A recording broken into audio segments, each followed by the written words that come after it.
அண்ணா எல்லா மக்களுக்குமான தலைவர். வன்முறையை ஐயா பேசல, வன்முறையா பேசாதீங்க, திருப்பி அடிக்கணும்னு சொன்னாரு. தலித்துக்கெல்லாம் ஒரு மாசம்னா மூர்த்தியார் தான். ஸோ அவருக்கு அடுத்தது யாருன்னா எங்களுக்கு தெரிஞ்சு அண்ணா ஆம்ஸ்ட்ராங். அம்பேத்கருக்கு அடுத்தது திருமாவளவன், மூர்த்தியார், அதுக்கப்புறம் அண்ணன் தான், ஆம்ஸ்ட்ராங் அண்ணன் தான். பேனாவை எடுங்க, படிங்க படிங்க, வக்கீல் ஆகுங்கன்ட்டு நிறைய பேருக்கு படிக்க வச்சவர் இவர் தான். அம்பேத்கருடைய பிள்ளையாக இவர் ஆம்ஸ்ட்ராங் பிறந்திருக்கிறார் என்பதை நான் நினைவோடு இந்த மக்கள் மத்தியிலே மகிழ்ச்சியோடு சொல்ல விரும்புகிறேன். ஜெய் பீம்.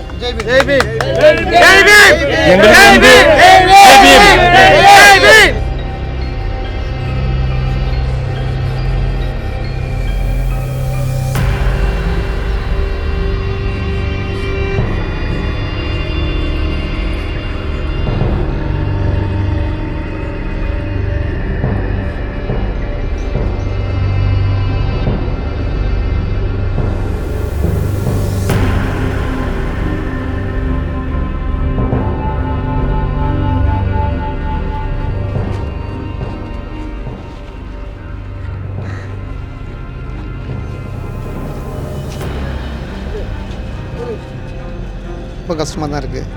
ஒரு எங்கள் கும்பல் எங்களுக்கு நிறையா பண்ணி கொடுத்துருக்காரு எங்களுக்கு. நான் ஒரு சத்தத்தில் ரொம்ப கஷ்டமாகுது, நான் சொல்கிறது தெரியல எங்களுக்கு. சிபி அக்ரிகல்ச்சர்னு வந்துட்டுருக்கோம், கம்பல் பண்ணிகிட்ருக்கோம், ரெடியூஸ்னு வந்துட்டுருக்கோம். நாங்கள் அண்ணா இருந்து ரொம்ப வருது தெரிவிக்கிறோமா. நான் ஒரு கம்பெனியில் ஒர்க் பண்ணுறோம். அண்ணா வந்ததுக்கப்புறம் தான் எங்கள் கம்பெனியில் நல்ல எல்லாம் ஊதியெல்லாம் எல்லாம் கிடச்சிது. இன்றைக்கி அவர் திடீர்னு இந்த மாதிரி ஒரு மரண செய்தி கேட்டோடனே நாங்கள் எல்லாருமே வந்துட்டோம். விட்டுட்டு வந்துட்டு அவர் பார்க்கணும், நாங்கள் பார்க்க முடியாதாங்க. இவ்வளோ கூட்டத்தில் நாங்கள் எப்படி பார்க்குறதுமா? கொஞ்சம் வழி செய்யுங்க, எங்களுக்கு பார்த்துட்டு போகிறோம். அவர் நல்லது செய்துக்கிறாரு, எங்களுக்கெல்லாம் ஒரு நன்மையாக செய்து முடிச்சுக்கிறாரு. அப்படிப்பட்ட மனுஷன் இந்த மாதிரி ஆகிட்டாருன்னா எங்களுக்கு கஷ்டமாக இருக்குது. ஆமாம்மா, நிறைய விஷயம் மேடம், நிறைய விஷயம் பண்ணியிருக்கிறாரு. இனி அவர் மாதிரி ஒருத்தரை பார்க்குறதுன்றது ரொம்ப கஷ்டமான ஒரு விஷயம் தான். அம்பேத்கருக்கு அடுத்தது திருமாவளவன், மூர்த்தியார், அதுக்கப்புறம் அண்ணன் தான், ஆம்ஸ்ட்ராங் அண்ணன் தான். மனிதனை உள்ளவர், நிறைய பிள்ளைங்களுக்கு அவர் படிக்க வச்சு எல்லாத்தையும் பண்ணி, யாரும் தேவையில்லாத போவாதீங்க, பேனாவை எடுங்க, படிங்க படிங்க, வக்கீல் ஆகுங்கன்ட்டு நிறைய பேருக்கு படிக்க வச்சவர் இவர் தான். 3000 பேர் மூலமாக வட்டி அட்வொகேட் ஆகியிருக்காருமா. அவர் 3000 பேர் படிக்க வச்சாரு, 3000 பேர் மேலே அட்வொகேட் ஆகியிருக்காங்க. இன்னைக்கு சிறப்பாக இருக்கிறதுக்கு காரணம் இந்த சமுதாய மக்கள், தலித்து மக்கள் பேனா மட்டும் எடுத்தீங்கன்னா போதும், படிங்க படிங்க, படித்து கொண்டே இருங்க, வாழ்க்கையில் எப்போது நீ முன்னேற வேண்டும் என்றால் படிங்க. ஐயா சொன்னது பெரிய அம்பேத்கர் அவர்கள் சொன்ன கடைப்பிடித்து அவர் கடைப்பிடித்தார். அவர் என்னை பிளான் ஏற்றுக்கொண்டேன், அதே போன்று நீங்களும் ஏற்றுக்கொள்ளுங்கள், நீங்களும் படிப்படியாக உயர்வீர்கள் என்று சொல்லியிருக்கிறார். அந்த அறிவுலக மேதைக்கு பிள்ளையாக பிறந்திருக்கணும் அவர். நான் என்பது நான் மகிழ்ச்சியோடு இப்போ சொல்லிக் கொள்கிறேன். அம்பேத்கருடைய பிள்ளையாக இவர் ஆம்ஸ்ட்ராங் பிறந்திருக்கிறார் என்பதை நான் நினைவோடு இந்த மக்கள் மத்தியிலே மகிழ்ச்சியோடு சொல்ல விரும்புகிறேன். படிப்பாளி மட்டுமல்ல, மக்களுக்காக, தலித்து மக்களுக்கு படைப்பாளியாக இருந்து வருகிறார். ஜெய் பீம்.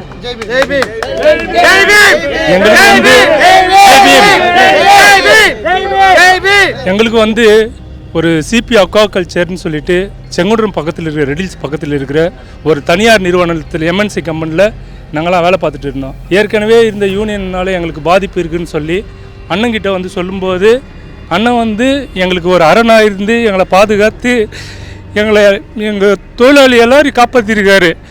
எங்களுக்கு பாபா சாஹேப் அம்பேத்கர் நாங்கள் நேரடியாக பார்த்தது கிடையாது, எங்களுக்கு அவரை பற்றின அனுபவம் கிடையாது. நாங்கள் அதாவது பள்ளிக்கூடம் போகிறப்ப கூட அரசியல்வாதிகளால் திட்டமிட்டு பாபா சாஹேப் அம்பேத்கரை பற்றி மறைக்கப்பட்ட வரலாறு நிறைய இருக்குது. ஆனால் எங்களுக்கு பாடத்தை புகட்டது எங்கள் அண்ணன் தான். எங்கள் அண்ணன் இல்லாதது எங்களுக்கு பேரிழப்பு.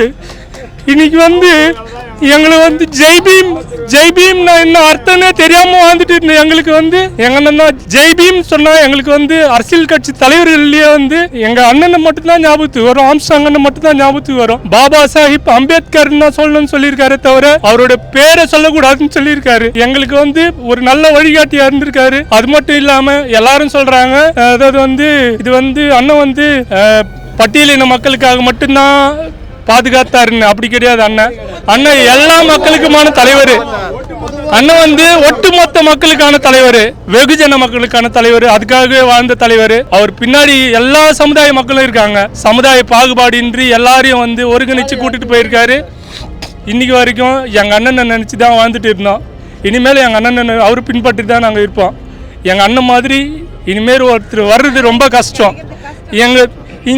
இப்போ வந்து எங்கள் யூனியன்லேயே மொத்தம் 50 பேர் இருக்கோம். எங்கள் நிறுவனத்தில் போயிட்டு எங்கள் அண்ணனுக்கு இந்த மாதிரி ஒரு நிகழ்ச்சி நடந்ததுன்னு எல்லாரும் மீடியா சொல்லிட்டாங்க. அவங்க வந்து சொல்லும் போதே வந்து தயவு செஞ்சு நாங்கள் போயிட்டு எங்கள் தலைவரோட இதுக்கு நாங்கள் கலந்துக்கிட்டு போயிடுவோம், நாங்கள் யாருமே வேலைக்கு வர மாட்டோம்னு சொல்லிட்டே வந்துட்டோம். அவங்களும் அதை ஏற்றுக்கிட்டாங்க. ஆனால் எங்கள் அண்ணன் தான் மூர்த்தி அண்ணனுக்கு அப்புறமா மூர்த்தி அண்ணன் சில நேரங்களில் பார்க்கக்கூடிய தருணம் இருந்து எங்களால் பார்க்க முடியல. அவருக்கு அப்புறமா மூர்த்தி அண்ணன் மாதிரி வாழ்ந்த ஒரு தலைவர் யாருன்னா தமிழ்நாட்டிலேயே ஆம்ஸ்ட்ராங் அண்ணன் மட்டும்தான். எங்களுக்கு வந்து அவர் வந்து பாபா சாஹிப்பை பின்பற்றி நடக்கணும்னு சொல்லியிருக்காரு. கண்டிப்பாக நாங்கள் அதை ஃபாலோ பண்ணுவோம். சமுதாயத்துக்கான தலைவர் இல்லை, அவர் ஒட்டுமொத்த மக்களுக்கான தலைவர். ஜெய் பீம், ஜெய் பீம், ஜெய் பீம். தான் நான் பார்க்குறேன். ஒருத்தன் பேர் வருது, அவனுக்கு ரேஷன் கார்டு எங்கே இருக்குது, அவனுடைய ரேஷன் கார்டு எங்கே இருக்குது, அங்கே போடுறோம் நாங்கள். ஏங்க தோழர், நான் நியூஸில் பார்க்குறேன், மீடியா பார்க்குறேன், யார் பணன்றது மீடியா மூலம் பார்க்குறேன். அவன் தமிழ்நாட்டில் இருக்கிறான், தமிழ்நாடு ரேஷன் கார்டில் தானே வாங்குறான். அவன் போலமாப்பா வன்முறையை வந்து ஐயா பேசல, வன்முறையா பேசாதீங்க, திருப்பி அடிக்கணும்னு சொன்னாரு. விடுங்க, வன்முறையா பேசாதீங்க ப்ளீஸ், விடுங்க. அவரு சமுதாய போராளி தான், 2ஆம் புரட்சியாளர் தான். விடுங்க விடுங்க விடுங்க, ஆதங்கமா பேசாதீங்க. தலித்துக்கு தலைவர் யாருன்னா ஆம்ஸ்ட்ராங் அண்ணன் தான். ஸோ இப்போ இந்த மாநில தலைவர்களுக்கே பாதுகாப்பு இல்லாத போது பாமர மக்களுக்கு எங்கே இந்த பாதுகாப்பு கிடைக்கும்? அதனால் இப்போ நடக்கிற ஆட்சியை வன்மையாக கண்டிக்கிறோம். ஒரு சாதாரண ஒரு பாமர மக்களுக்கு பாதுகாப்பு கொடுக்க முடியல. பெரிய தலைவர் மூர்த்தியாருக்கு அடுத்தது மூர்த்தியார் தான். இன்றைக்கி வந்து தலித்துக்கெல்லாம் ஒரு மாசுனா மூர்த்தியார் தான். ஸோ அவருக்கு அடுத்தது யாருன்னா எங்களுக்கு தெரிஞ்சு அண்ணன் ஆம்ஸ்ட்ராங். ஆனால் இதுவரையும் வெளியே வரல, எதுக்கு மறுக்கிறாங்கன்னு தெரியல. ஸோ இதுக்கு இந்த ஊடக தோழர்கள் தான் முன்னின்று இந்த அரசை கண்டித்து அந்த சர்வேவை எடுத்து வெளியே கொடுக்கணும், மக்களுக்கு பட்டி தொட்டி எல்லாருக்கும் தெரியப்படுத்தணும். ஓகே, தமிழ்நாடு இது போல கொலை நிறைய நடந்துகிட்டே வருது, படுகொலைகள். இது தமிழ்நாடு அரசு எந்த நடவடிக்கையும் எடுத்துருக்கான்னு நினைக்கிறீங்களா? சட்ட ஒழுங்கு சீர்குலைவு தான் இதுக்கு காரணமே. யாருக்கும் பாதுகாப்பு கிடையாது, குறிப்பாக தலித் தலைவர்களுக்கு பாதுகாப்பே கிடையாது. பார்த்துருப்பீங்க, ஒரு குறுகிய காலத்தில் ஒரு 3 மாத காலமாக நிறைய ஊராட்சி மன்ற தலைவர்கள் படுகொலை நடக்குது. ஸோ பார்த்துக்கிட்டு தான் இருக்குது. சட்டசபையில் இதை பற்றி பேசுகிறாங்க, கேள்வி எழுப்புறாங்கன்னா யாரும் எழுப்பலை, எந்த தொகுதி எம்எல்ஏவும் எழுப்பலை, அதை பற்றி யாருமே பேசப்படலை. ஸோ இது வந்து இந்த அரசுக்கு இந்த கண்டனத்தை முழுமையாக பதிவு பண்ணுறோம். ஸோ தலித்துக்கு பாதுகாப்பு வேணும். மற்ற சமூகத்தினர் யாருக்குன்னா இது மாதிரி நடந்திருக்கா பார்த்துருக்கீங்களா? ஒரு 6 மாத காலமாக யாருக்குமே நடந்திருக்காது. ஸோ தலித்துக்கு மட்டும்தான். தலித்து தான் இதுக்கு ஒரு தலித்தில் ஒரு நல்ல தலைவன் வரக்கூடாதுன்ற முரண்பாடு தான் இந்த திராவிட கழகங்கள். ஒரே மாமனிதர் நம்ம ஆம்ஸ்ட்ராங் ஐயா தான். நான் எத்தனையோ ட்ரிப் பார்த்துருக்குறேன். அவர் தலை வழங்கி இது வரைக்கும் நான் எல்லாரும் தலை வழங்கி அவர் போயிருக்கிறாங்க. ஆனால் இந்தமாரி மனிதரை பார்க்குறதுக்கு மறுபடியும் பார்க்குறதுக்கு ரொம்ப கஷ்டம். எனக்கு அனுதாபம் தெரிவிக்கிறேன். ஆனால் சட்டம் ஒழுங்கு இந்த அளவுக்கு இருக்குது. ஒரு மாநில தலைவருக்கே இந்த நிலைமைனா மக்களுக்கு எந்த நிலைமைன்னு கொஞ்சம் யோசித்து சிந்திக்கணும். இதை நீங்கள் தான் பார்த்து இது பண்ணணும்.